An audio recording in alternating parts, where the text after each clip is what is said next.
pertama. Ia bekerja di sini. Tepat waktu ini, rekannya keluar untuk mengambil minyak pijat. Kemudian dia mengambil tirai dan menutup pintu. Gadis dengan bingung melihat rekannya. Dia nggak paham kenapa ia memblokir pintu. Tapi hal yang terjadi lanjut membuatnya terkejut. Inilah panti pijat pada 90-an. Salah satu panti pijat yang paling terkenal. Para pria kaya juga mau ke sini UTK istirahat. Dan temukan kebahagiaan. Mereka tidak menganggap pemijat ini sebagai pemijat biasa. Huizi baru saja tiba dan melihat berita perekrutan panti pijat. Setelah Huizi ke sana, ia menemukan para orang duduk di kursi adalah pria parubaya. Saat ini, manajer ke sana. Bertanya kepadanya apakah ia mau memijat, ada teman di sini, nih. Huizi mengatakan dia ingin datang ke sini untuk mencari kerja. Manajer bertanya apakah dia memiliki kemampuan pijat yang unik. Huizi mengatakan bahwa dia akan berusaha untuk belajar. Setelah mengatakan itu, ia berdiri di lobi dan melepas mantel. Manajer itu tertawa dan menggelengkan kepalanya. Dia berkata bahwa orang-orang di sini serius. Andalkan kemampuan sendiri untuk menghasilkan uang. Kemudian ia membiarkan Huizi tinggal untuk belajar. Biaya kuliah 100.000 satu hari. Tunggu sampai setelah ujian selesai, ia dapat melayan untuk pelanggan. Huizi adalah seorang yatim piatu, dibesarkan di panti asuhan sejak ia kecil.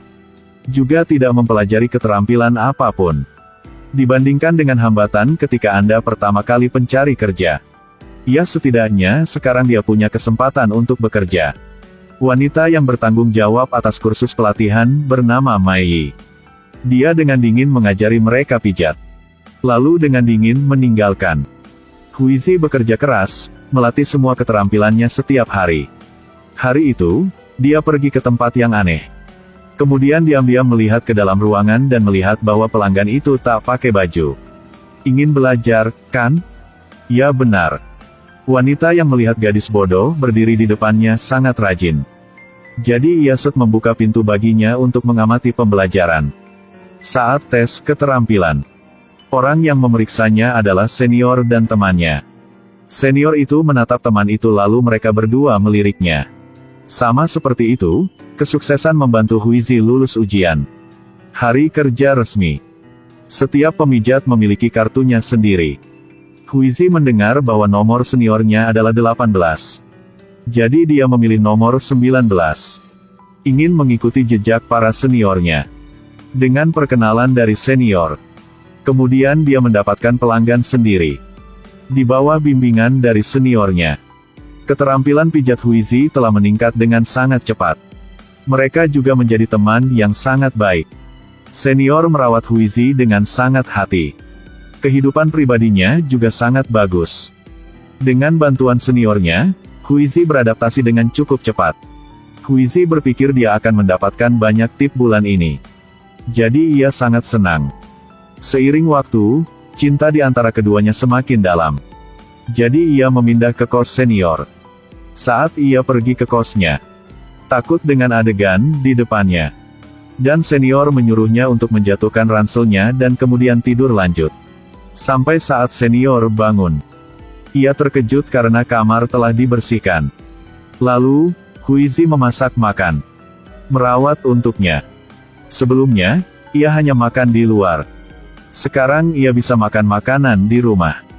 Buat dia merasakan kehangatan keluarga. Setelah itu, kehidupan pribadi keduanya benar-benar istimewa. Setiap kali ia keluar, ia dikejar oleh banyak orang. Ada bocah menelepon untuknya. Sampai malam, mereka terus saling menelepon. Berubah menjadi seseorang yang suka mengendalikan kekasihnya lagi. Pada waktu yang luang, mereka menonton film bersama. Sangat senang. Terkadang mereka menangis memang sangat menyakitkan. Dua hati pengembara yang kesepian telah datang dekat satu sama lain. Hari itu, orang tuanya menelepon untuknya. Gemna, mereka hanya tahu uang. Barusan telepon maka minta uang lagi. Mereka belum pernah peduli aku Gemna. Orang tua gitu memang gak bertanggung jawab. Sebenarnya, hari itu gadis ini kabur ke kota agar bekerja. Dapatkan uang untuk dikirim ke rumah untuk menghidupi keluarga. Huizi patah hati memeluk wanita di depannya. Dia membawa senior ke toko kue. Ia memberitahu dengan senior sejak dia masih kecil. Ia biasanya makan kue di toko ini. Ia pikir inilah makanan yang paling enak. Mimpi yang besar Huizi itulah tunggu sampai pemilik sampai pensiun. Lalu ia akan membeli toko ini, terus menjual kue. Terus kirim kue ke anak-anak di panti asuhan. Pada hari ulang tahun senior, keduanya pergi ke taman bersama. Mereka menjalin tangan, mereka duduk di bangku taman. Kemudian tulis keinginannya di atasnya. Tapi adegan indah cepat memudar. Hari itu, ia menemukan ia berhamil. Hal tersulit adalah dia tidak tahu siapa ayah bayi itu. Karena pada malam itu, ia mabuk dan gak ingat apapun.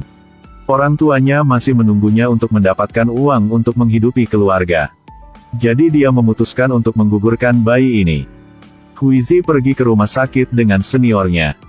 Dia sedang duduk di luar jendela dengan sangat gugup. Sebelum operasi, Huizi tiba-tiba berlari masuk dan menarik senior itu keluar. Dia khawatir sesuatu akan terjadi pada tubuhnya. Jadi dia memutuskan untuk membesarkan bayinya dengan seniornya. Persis seperti itu, bayinya lahir.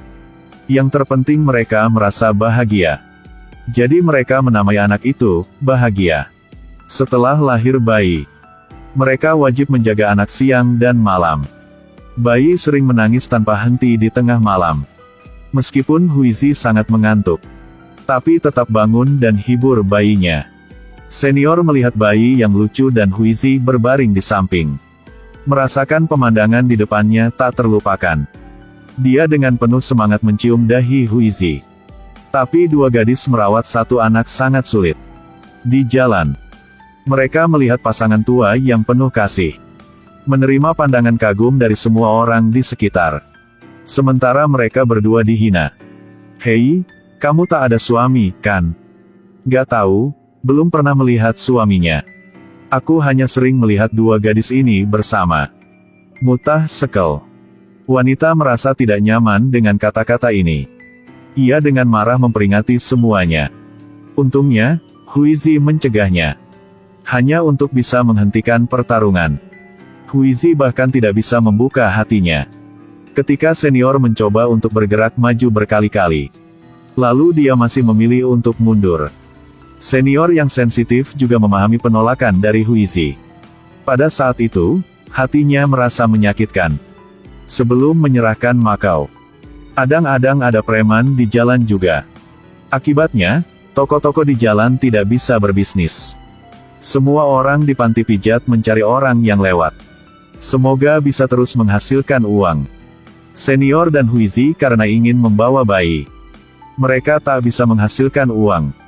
Untungnya, baru-baru ini, ada seorang pria yang sering mencari Huizi. Ini juga dianggap menghasilkan sedikit uang. Senior merasa bahwa pria ini tidak biasa. Memang, setiap hari, pria ini memegang bunga dan berdiri di depan pintunya. Senior melihat dia. Ia merasa bingung. Tapi itu tidak tunjuk di luar. Bayi jatuh dari sofa. Membuat kepala membengkak satu benjolan. Keduanya buru-buru berlari ke sana untuk memeluk anak itu. Mereka dengan panik tak tahu harus berbuat apapun. Pria itu merasa bahwa sesuatu yang buruk akan terjadi sehingga dia bergegas. Dia buru-buru bertanya apakah dia punya es untuk bayinya. Lihatlah pria jujur di depannya. Kesan seorang wanita terhadap pria ini juga telah berubah. Dia melihat bunga yang dibawa oleh pria ini. Sarankan untuk mengundang Huizi makan malam. Hati senior juga telah banyak berubah. Huizi berkata, kecuali bayi. Undang tamu untuk makan hanya demi makan. Tak disangka bahwa pria itu sudah siap. Ia telah melamarnya saat makan. Huizi takut jadi dia lari ke rumah. Dia mengeluh kepada seniornya. Pria ini baru mengenalnya selama beberapa minggu. Tapi telah mau menikahnya. Senior merasa tepat bagi Huizi untuk bersama seorang pria. Tidak adil baginya untuk tinggal bersamanya untuk merawat anak itu.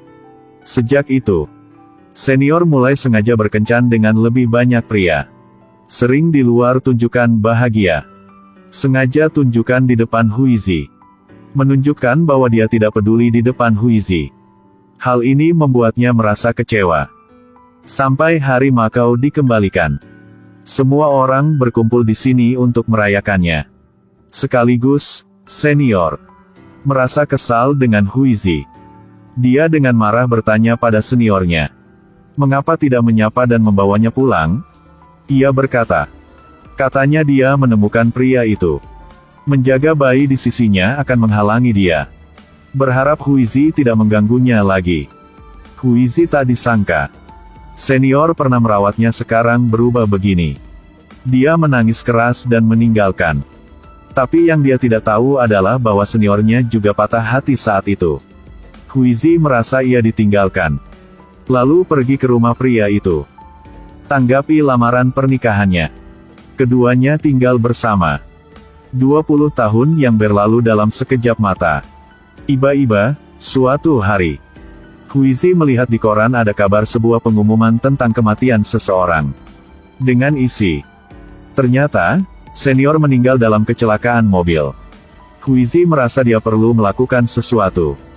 Ia segera memesan tiket pesawat terbang. Temukan orang yang menulis koran itu. Ternyata itu perusahaan asuransi asli. Mereka biasa membelikan bayi itu asuransi. Jadi apapun yang terjadi pada mereka, maka kerabat yang masih hidup masih dapat menerima uang ini dan merawat anak itu. Tapi Huizi tak disangka. Senior menulis nama Huizi di selembar kertas. Huizi tahu. Ternyata senior tidak membawa bayi itu kemana-mana. Bahkan tak menikah. Ia membesarkan anak yang sudah dewasa. Dia bahkan membeli toko kue favorit Huizi. Setelah tahu nyata, Huizi menangis keras. Dia berlari ke tempat di mana mereka menulis keinginan mereka tahun itu. Keinginan di bawah bangku telah terhapus. Sebaliknya, itu adalah keinginan baru senior. Ia berharap Huizi memiliki kehidupan yang bahagia selamanya. Akhir film. Huizi telah merawat anak senior untuk mewujudkan mimpinya. Dan Huizi mengambil alih toko roti yang ditinggalkan oleh seniornya. Senior membeli toko kue karena dia dan hidup bahagia. Jadi sekarang dia juga memiliki keterikatan itu. Jaga toko kue selama sisa hidupnya. Bagaimana perasaan Anda tentang cinta mereka? Persahabatan atau cinta? Film berakhir di sini. Kalau peduli, ingatlah follow